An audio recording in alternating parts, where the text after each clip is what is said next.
इसमें व्यक्ति लाभ हानि नहीं देखता। गुरु के पास में जाएंगे, आशीर्वाद मिलेगा कि नहीं अच्छे से, हाँ, अच्छा और बुरा, पहले ये सोचा ही क्यों कि आशीर्वाद मिलेगा कि नहीं, फिर अच्छा मिलेगा कि नहीं, ये सोच तेरे सारे दर्शन में माइनस पॉइंट करने वाली है, माइनस मार्किंग करने वाली है।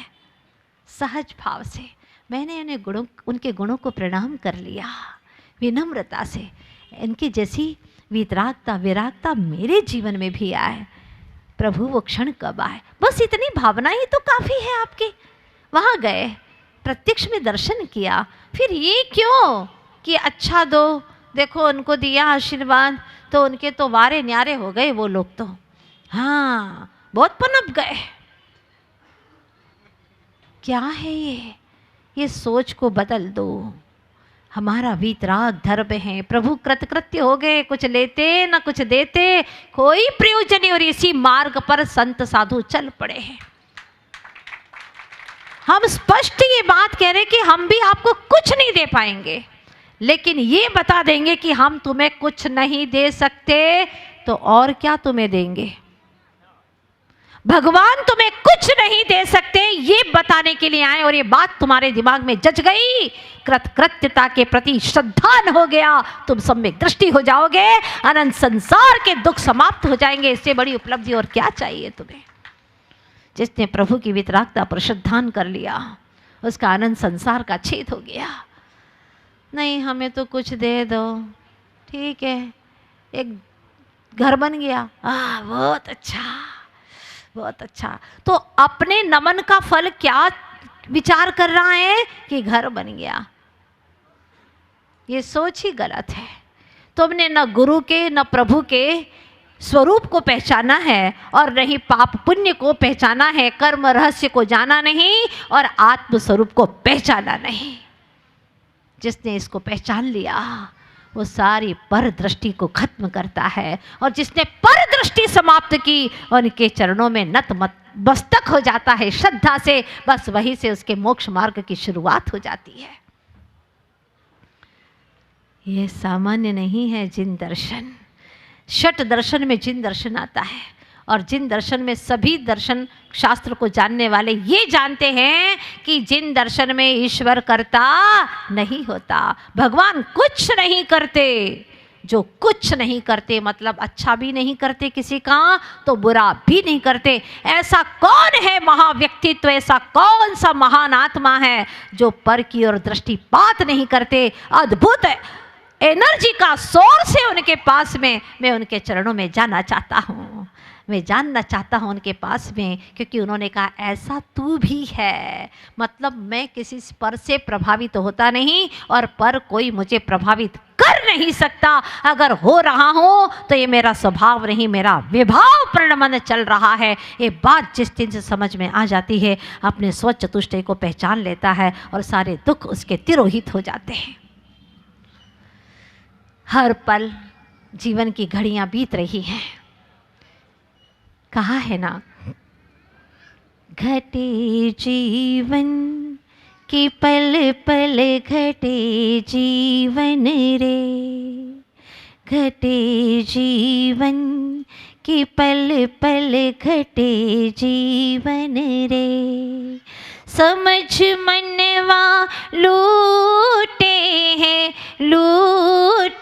हैं आत्म का धन, हो आत्म का धन। घटे जीवन की पल पल रे। क्या कहते हमारे ऋषि मनीषी, मौत आए तेरे सर पे कौन साथ चलेगा, मौत आए तेरे सर पे कौन साथ चलेगा। नदी किनारे चिता अंदर तेरा तन ये जलेगा, तेरा तन ये जलेगा।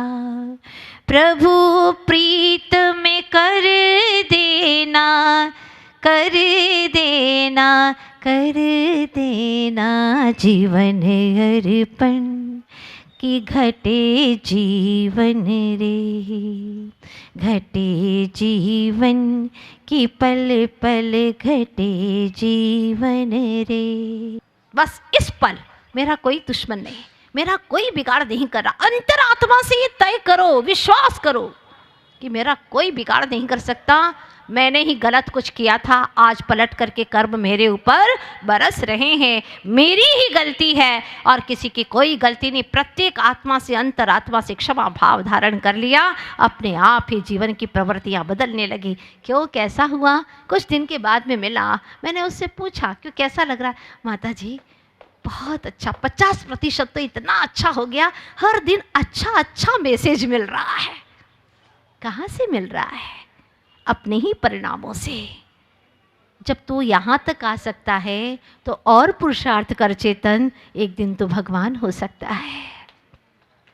ऐसे हमारे गुरु और विद्यासागर जी महाराज हमें समझाते हैं, तुम भगवान होने के लिए जन्मे हो, 7 समंदर पार करके आए हो, सारी योनियों को छोड़ करके यहाँ तक आए हो चेतन। अब वापस मुड़ करके उसी समंदर में गिर मत जाना, फिर वह विषय भोगों के कीच में मत लोटपोट हो जाना। इसीलिए अब तुम और आगे का पुरुषार्थ करो, और आगे का पुरुषार्थ करो। एक दिन मोक्ष महल के द्वार तेरे लिए खुले रहेंगे, तो प्रवेश कर जाएगा उसमें। आप लोग भूले तो नहीं थे ना, वो 100 स्वर्ण की अशर्फियाँ दी थी बेचारे को। हाँ, मन में तो चल ही रहा होगा क्या हुआ उसका, लेकिन चोर आ गया, चोर आ गया और क्या करे, उसके पुण्य में छेद था, पुण्य में छेद था। चोर आए और लूट करके ले गए। उसने दूसरे दिन अर्जुन जी मिल गए तो फिर कहा, आपने मुझ पर इतना बड़ा उपकार किया, लेकिन क्या करूं, मेरी किस्मत में ही छेद है। वो 100 स्वर्ण की अशर्फियाँ चोरों ने लूट ली। कोई बात नहीं, चिंता मत करो। एक बेशकीमती मणि था उनके पास में, निकाला और दे दिया। जाओ, अब तो खुश हो ना?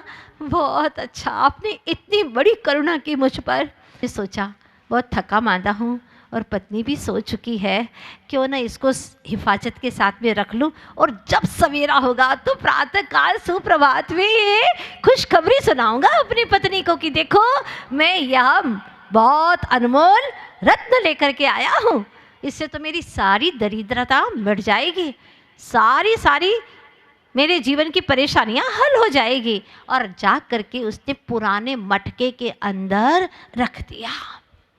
कोई खोलता ही नहीं है, उस देखता ही नहीं है कोई वहाँ पर। और सवेरे तो मुझे देना ही है पत्नी के हाथों में। वो सोया रहा, क्योंकि भी उठा ही नहीं था, थका मांदा था। और पत्नी तो जल्दी उठ जाती थी, गृहिणी थी, आदर्श गृहिणी। 4 बजे से उठ कर के सामायिक करती, प्रभु का नाम लेती। और फिर पहले के समय में एक कुआं रहता था जहाँ पर महिला पानी भरने के लिए जाती थी। चली गई पानी भरने के लिए, लेकिन अनायास कैसा संयोग मिला कि उसका मटका फूट गया। मटका फूट गया तो उसने सोचा चलो चुपचाप, पुराना मटका तो है ही, उसी में पानी भराते हैं, अच्छा है। और वह पुराना मटका लेकर के सीधी चली गई, पानी भर करके ले आई। जब उठा ब्राह्मण तो उसने कहा, आज मैं बहुत बड़ी खुशखबरी देने वाला हूँ तुझे। हाँ, क्या बात है, बड़े खुश हैं आज तो उठते ही, वरना सवेरे से ही चिल्लाते रहते थे। आज क्या बात है? अरे मैं बहुत बड़ी चीज़ लेकर के आया हूँ। ला पुराना मटका उठा के ला। पुराना मटका? वो तो मैं ले आई हूँ। क्या लेकर के आई? पानी भर के लाई हूँ। कैसी बात करती, पानी भर कर लाई? उसमें कुछ था कि नहीं? नहीं, मैंने तो कुछ देखा ही नहीं। पानी भरा है उसके अंदर, देखा उसके अंदर सिर्फ पानी ही पानी था और कुछ था ही नहीं। माथा पकड़ लिया उसने तो, हे भगवान, क्या मेरी बदकिस्मत है, दोबारा इतना अनमोल रत्न दिया, वो भी मेरे हाथों से निकल गया, क्या होगा अब? रो रहा था बाहर बैठा बैठा, माथा पीट करके। अर्जुन जी वहां से निकले, श्री कृष्ण जी पीछे थे। देखा उन्होंने, आज भी रो रहा है, इसकी किस्मत में रोना ही लिखा है, कौन हंसा सकता है? क्या करे? क्यों रो रहे हो भाई, आज क्या बात हो गई? क्या कहें, ऐसा ऐसा हो गया। अर्जुन जी ने कहा अब हम तुम्हारी मदद बिल्कुल नहीं करेंगे, क्योंकि तुम्हारी किस्मत में है ही नहीं। अब हम क्या करें, कुछ नहीं कर सकते, जाओ हो हमारे यहाँ से, सामने से निकल जाओ, हट जाओ। श्री कृष्ण जी ने सुन लिया। तो नारायण श्री थे, उनके अंदर तो दया और ही ज़्यादा थी। तो उन्होंने कहा देखो ऐसे मत बोलो, बेचारा परेशानी का मारा है। तुम ऐसा करो, ये अभी मेरे पास में 2 रुपये हैं, 2 रुपये हैं, वो ले लो तुम। पहले तो मन में आया इतने बड़े और 2 ही रुपये दे रहे, लेकिन मन से दे रहे ना, दे तो रहे हैं, कोई बात नहीं, ले लो। उसने ले लिए। आज इतना खुश तो नहीं था, 2 ही रुपये मिले थे ना। उसने रुपयों की उस क्वांटिटी को देखा है ना, अभी इसकी क्वालिटी को नहीं देखा है। उसको पता नहीं है कि 2 रुपये में भी क्या कमाल हो सकता है। जरूरी नहीं है कि कोई करोड़ों का ही दान करे, अपनी स्वेच्छा से, अपनी जितनी सामर्थ्य उसके अंदर वह 1100 रुपया भी देता है तो वह 11 करोड़ से कम नहीं होता। वह रत्न लेकर के बहुत प्रसन्न हुआ और जोर जोर से खुशी से उछलने लगा। पत्नी को बुलाया और कहा देख रही, अरे सद्भाग्य हमारे, मिल गया, मिल गया, जो लेकर के गया था वो सब मिल गया, सब पकड़े गए, सब पकड़े गए। चोरों ने सुन लिया, वो वहीं पर बैठे थे। बोले वो आवाज दे रहा है, ये वही आदमी है, अभी पकड़वा देगा, पुलिस आएगी, मारे जाएंगे। भैया तू ले ले तेरा धन, और उसके घर के आंगन में छोड़ा और सारे के सारे चोर भाग गए वहां से।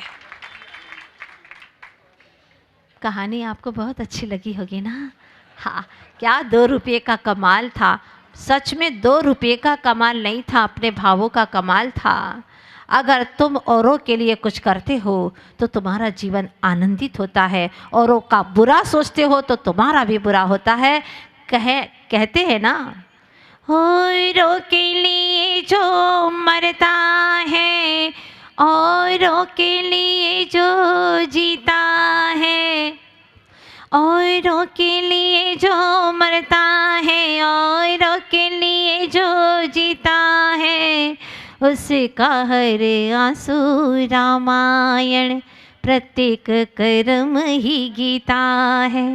और कोई गीता रामायण नहीं है, वही गीता है, वही रामायण है जो औरों के लिए अपना जीवन न्यौछावर कर देता है। और कुंद कुंद स्वामी आगे के लिए कहते हैं, आत्म के लिए जो जीता है, आत्म के लिए जो मरता है, जो धर्म के खातिर मरता है, जो धर्म के खातिर जीता है, उसका हर जीवन का पल पल समय सार की गीता है।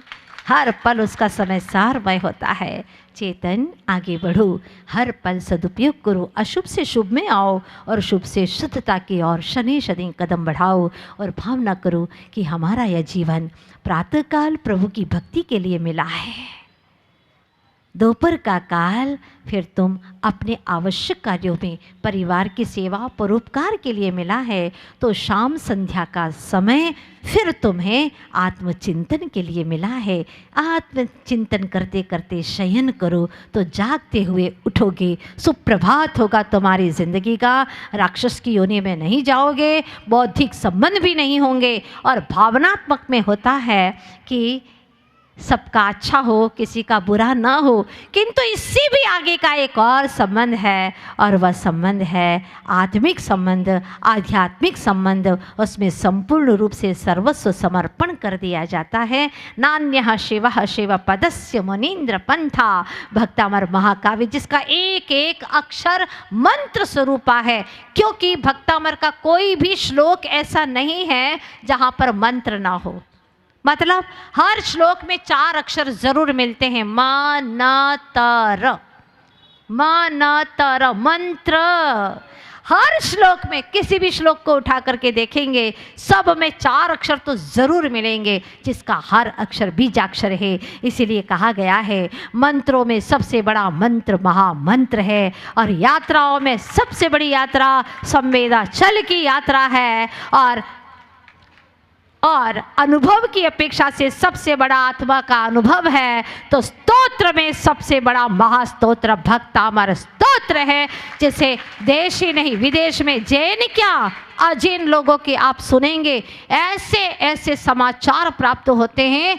कई अजैन महानुभावों ने भक्तामर के ऊपर जो श्रद्धा से उन्होंने मंत्र जाप किए हैं, वह उन्होंने जो उपलब्धियां प्राप्त की हैं, अद्भुत अप्रतिम उपलब्धियां प्राप्त की हैं। ऐसा स्तोत्र उसके हर बीजाक्षर का हमने देखा है। जिस जिस नगर में 3-4 जगह अभी तक ये विधान करवा चुके हैं, तो वहाँ पर लोग कहते हैं माता जी हमारे यहाँ पर तो 8 मंडप भी मुश्किल था, लेकिन 80 मंडप ऐसे हो गए 1 घंटे के अंदर, क्योंकि लोगों ने इसका महात्म्य देखा है। इसीलिए कहीं ऐसा न हो कि आप लोग भी इसे रीते रह जाए। प्रभु भक्ति करो, शक्ति पूर्वक युक्ति के साथ में मुक्ति की मंजिल अवश्य मिलेगी। आप सब निकट भव्य जीवों को अपना लक्ष्य प्राप्त हो, यही भावना के साथ में विराम लेते हैं। बोलिए 24 तीर्थंकर भगवान की, आचार्य गुरुवर्ष विद्यासागर जी महाराज की।